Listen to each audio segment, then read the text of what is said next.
Fabrice Solaire, auteur, compositeur, interprète.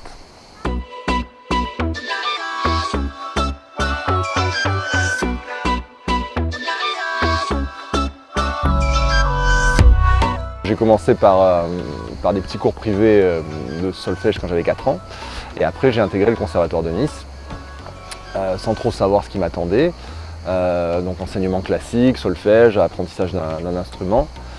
Et après, on a commencé à faire avec les copains de l'époque, ou même encore d'aujourd'hui, nos premières armes avec les groupes, des groupes de garage. Donc tu fais des reprises, tu fais beaucoup de rock, de pop rock. Et on a consolidé tout ça à travers nos amours et cette envie de partager la scène et de monter sur scène en fait. Ce qu'on voulait entendre en tout cas c'était ces groupes de pop rock qui venaient soit des États-Unis soit de Grande-Bretagne. Et donc nos premières influences, moi et mes camarades de l'époque, c'était vraiment ce rock un petit peu, on appelait ça un peu dur, le hard rock de l'époque. Donc tu avais du AC/DC, du Aerosmith, du Led Zepp, toute cette base en fait. Moi je viens vraiment de là en fait. Et je viens de là, je viens du classique au départ et puis après ça s'est transposé là-dedans, puisqu'il y avait au final on s'est aperçu qu'il y avait quand même beaucoup d'héritage à travers ces thèmes musicaux et ces genres musicaux. Forcément tu es influencé par ce que tu recherches toi, mais tu es influencé aussi par ce qu'écoutent tes parents ou ce que tu entends à la radio ou à la télé, en tout cas à l'époque. Tout ce qui était MTV, c'était la grande mode moi quand j'étais ado. Mais je suis très heureux aussi d'avoir connu tout ça parce que ça m'a apporté aussi cette base, cette manière de composer toujours la même. Depuis que je suis jeune jusqu'à aujourd'hui, je travaille toujours de la même manière dans mes structures et dans ma manière d'appréhender une composition. Ce qui est important, c'est la rencontre avec le public. Ouais. Puis après, au fur et à mesure du temps, les années passent, tu vois, ce qui est intéressant, c'est voir ce que les gens écoutent aussi, là où ils sont le plus sensibles, qui écoute quoi. Et du coup, ça m'a permis aussi quand j'ai commencé à composer, j'ai toujours composé, mais à composer en français en tout cas dans ce projet, de bien comprendre ce qui était à la fois ce que je pouvais faire moi sans me renier, parce que le but c'est quand même d'être sincère et de mettre du cœur dans ce que tu fais, tout en étant conscient de ce qui t'entoure au niveau musical et au niveau public. Il y a plusieurs manières, en tout cas encore une fois avec le recul, je le vois de plusieurs manières. Déjà mes parents écoutaient, surtout mon père, beaucoup de français, donc beaucoup de Brassens, de Brel, de Bobby Lapointe, de Charles Trenet, des choses comme ça. Donc il était assez vieux jeu déjà à l'époque. mais qui retrouve une seconde jeunesse. Exactement, voilà, c'est ça. Aujourd'hui, tu t'aperçois que tous les c'est intemporel. Quoi. Enfin, ça a toujours été ça en fait quand tu fais de la variété. Mais effectivement, quand on était dans le rock, il y avait une manière de dire non, la variété, c'est trop bas pour moi. C'est ringard.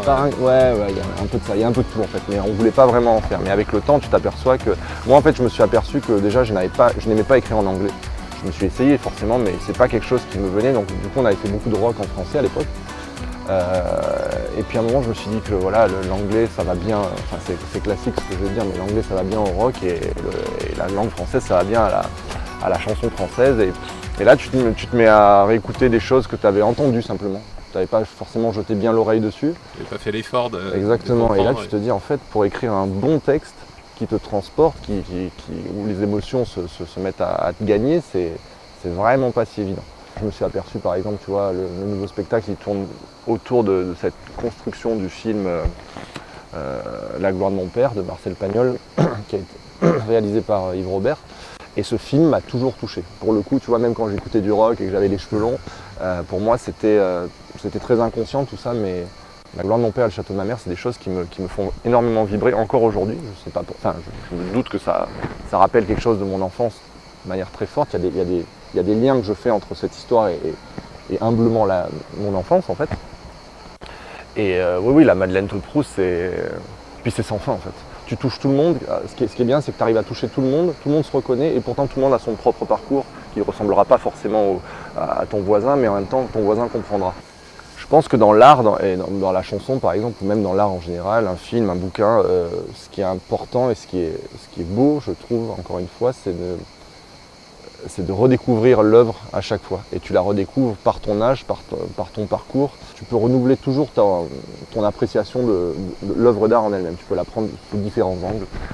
Moi, je me suis aperçu qu'il y a des chansons que je redécouvre en me disant « Ah ouais, mais en fait, c'est encore plus profond que ce que j'avais... » où j'ai raté des passages, tu vois. Sur une chanson de 3 minutes 30 des fois, tu vois.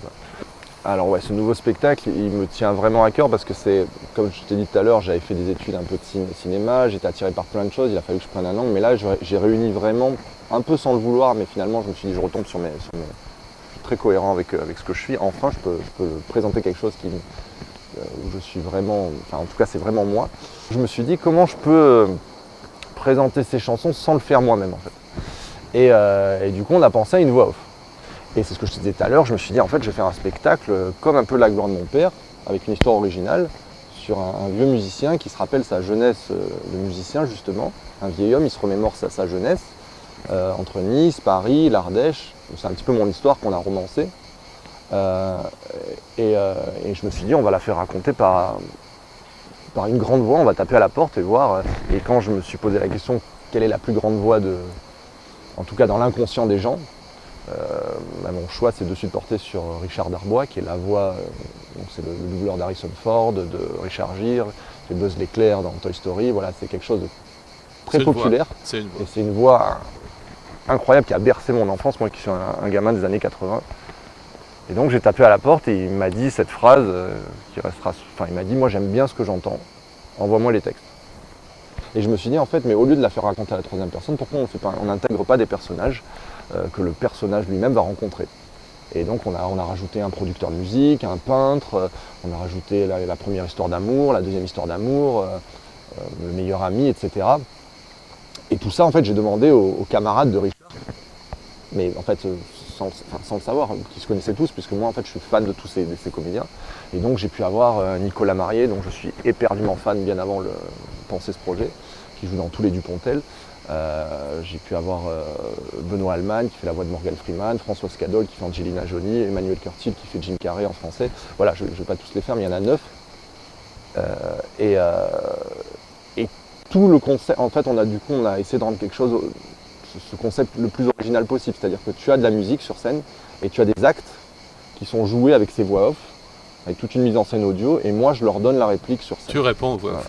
Ouais. Donc ce spectacle-là s'appelle Les chemins d'antan. Les chemins d'antan. C'est difficile de se raconter parce que tu te dis en fait je suis personne et puis finalement, à un moment je me suis dit tant pis, il faut trouver un angle et puis j'ai envie de raconter cette histoire et effectivement c'est mon histoire, comme je t'ai dit, qui est très romancée puisque comme toute adaptation soit d'un bouquin, soit de ta vie, il faut que tu fasses des ponts, il faut que scénaristiquement ça colle. Donc des fois il y a des ellipses que, bref, tu as l'impression que l'histoire dure, je sais pas moi, 3-4 mois, mais en fait ça a duré 10 ans de ma vie. Mais en tout cas émotionnellement ça s'est passé comme ça. Donc effectivement, il y a cette rencontre avec le producteur qui en fait, c'était la rencontre que j'ai faite avec Alain Turban qui m'a permis de faire sa première partie à l'Olympia de Paris. Donc on a romancé encore une fois tout ça, mais ça s'est vraiment passé comme ça. Et finalement, le plus important, pour moi, c'était d'amener les gens dans une histoire qu'ils ne connaissent pas. Donc c'est pas une adaptation, c'est pas une comédie musicale, tu vois, c'est juste mon histoire. Mais par contre, pour les faire venir, je me suis dit, avec ces grands comédiens, avec ces voix que l'inconscient connaît en fait, même si tu connais pas leur nom, tu connais forcément ces voix. Quand tu entends, je sais pas, Jean-Pierre Michael qui est la voix de Brad Pitt, il y a un charme absolu qui se met en place. Et j'avais vraiment envie que les gens découvrent cette histoire par ces comédiens en fait. Et on a rodé le spectacle 6 dates cet été, enfin juin et juillet. Et l'accueil, j'avais pas de recul au début parce que c'est quand même un concept et ça marche pas. Et j'étais épanoui du fait que les gens viennent te voir et te disent c'est hyper original, c'est vraiment... je m'attendais pas du tout à ça et moi c'était la plus belle récompense parce que les gens ne partaient pas en fait, c'était ça le but, c'était qu'on te raconte une histoire, c'est comme quand tu ouvres un bouquin et puis qu'à un moment tu te dis pas au quart ou à la moitié je le referme, ça me saoule, ça m'intéresse pas. Et là les gens restaient, ils voulaient savoir ce qui allait se passer dans l'histoire, ils se laissaient prendre de suite. Mais comme c'est un concept, si tu veux, au début les gens sont un peu déstabilisés, ils disent il y a des voix off, lui il répond, tout d'un coup il y a le groupe qui joue, mais dès que la rythmique se met en place, j'ai trouvé que le spectateur, de ce que j'ai ressenti, acceptait totalement le schéma artistique du projet. Je pense que tout ce qui est hybride aujourd'hui fonctionne parce qu'en fait le spectateur, comme je te disais tout à l'heure, j'ai l'impression que plein de choses ont déjà été faites. Donc il faut savoir attirer dans le bon sens du terme un spectateur qui ne sait pas ce qui va se passer mais qui a envie, ne serait-ce que par une affiche, par un concept qu'il va comprendre en quelques secondes, aller voir quelque chose qu'il n'a pas déjà vu. Et effectivement, c'est difficile de trouver des choses qui n'ont pas déjà été faites. Et je suis juste plus heureux possible sur ce projet parce que, encore une fois, ça rassemble, c'est vraiment moi, ça rassemble tout ce que j'aime. Et je me dis, en plus, la réponse, si les gens sont curieux de ce concept, c'est la plus belle des réponses. Et en plus, ce qui est intéressant, je pense déjà à la suite, soit il y aura un second spectacle qui sera la suite de celui-là, un peu comme le Château de ma mère.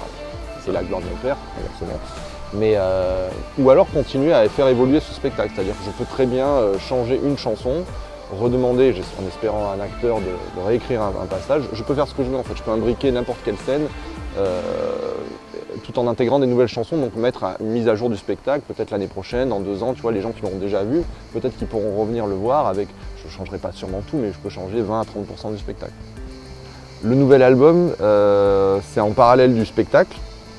Donc ça reste aussi mon actualité importante, puisque quand je fais un album, en fait, je ne le fais pas d'un coup. En fait. Moi, j'écris une chanson, chanson après chanson. Quand j'en ai 12, je crée un album, ce qui fait que l'album, il peut avoir, en général, il prend 1 à 3 ans, en fonction de ce qui se passe aussi dans la vie de chacun. Et il y a une évolution. J'aime bien le composer comme ça. Des fois, je peux en faire peut-être 15, 16 chansons, mais je vais en mettre que 12 parce que je me dis à un moment, c'est plus trop moi, ou je garde telle chanson pour la suite. Et ce qui est intéressant, donc là, j'en suis à 9 chansons, donc j'ai presque fini.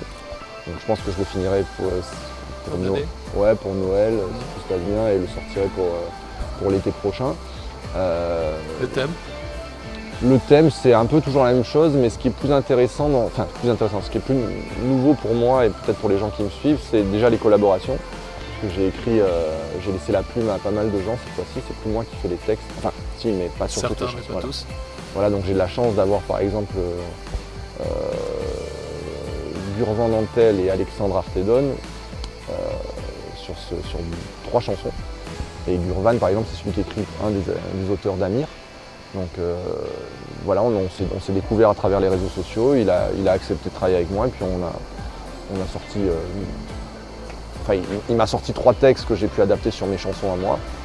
Donc il y en a 2 qui sont déjà sortis, donc je suis très content de cette collaboration. Je suis très content de laisser aussi laisser le bébé un moment à quelqu'un d'autre. Et aussi, il y a une façon d'appréhender le son différemment, même s'il y a encore des chansons qui sont tout à fait jouées avec des musiciens. Voilà, encore une fois, ce côté un peu hybride, ce mélange, fait que je pense que ce sera un album. En tout cas, pour moi, j'ai hâte qu'il sorte à ce niveau-là. Nous aussi. Tant mieux. Voilà. Fabrice, merci beaucoup. Merci pour cette interview.